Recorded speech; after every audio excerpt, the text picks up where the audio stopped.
நாங்கள் எப்போ ரெஸ்டாரண்ட் போனாலும் ஹாட் அண்ட் சோர் சூப் இல்லாமல் நாங்கள் எதுவுமே வந்து ஸ்டார்ட் பண்ண மாட்டோம். அந்த அளவுக்கு எங்கள் எல்லாருக்குமே வந்து ஹாட் அண்ட் சோர் சூப் வந்து ரொம்ப பிடிக்கும். அதையே வீட்டில் செஞ்சு பார்த்தா என்னன்னு ஒரு விபரீதமான ஆசை ஒன்று வந்துச்சு.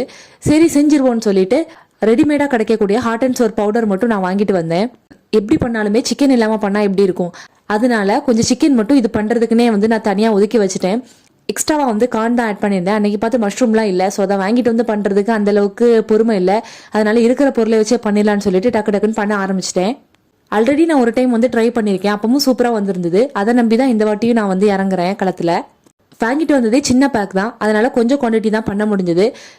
அப்படி இப்படின்னு சிக்கனு கானு முட்டையெல்லாம் உடச்சி ஊற்றி பார்த்தாலும் அந்த அளவுக்கு வந்து திக்னஸ் வந்து எனக்கு வரவே இல்லை. ஸோ மேபி நான் தண்ணி நிறைய ஆட் பண்ணியிருக்கிறதுனால கூட இருக்கலாம். ஆனால் எப்படியோ அது எப்போ குடிச்சு பார்ப்போன்னு தான் இருந்தது. ஆனால் குடிக்கும் போது டேஸ்ட் வந்து சூப்பராகவே இருந்தது. திக்னஸ் மட்டும்தான் கொஞ்சம் மிஸ் ஆச்சு. மற்றபடி டேஸ்ட் எல்லாம் பக்காவாக வந்தது. இந்த டெஸ்ட்டில் எப்படியோ பாஸ் ஆயாச்சு.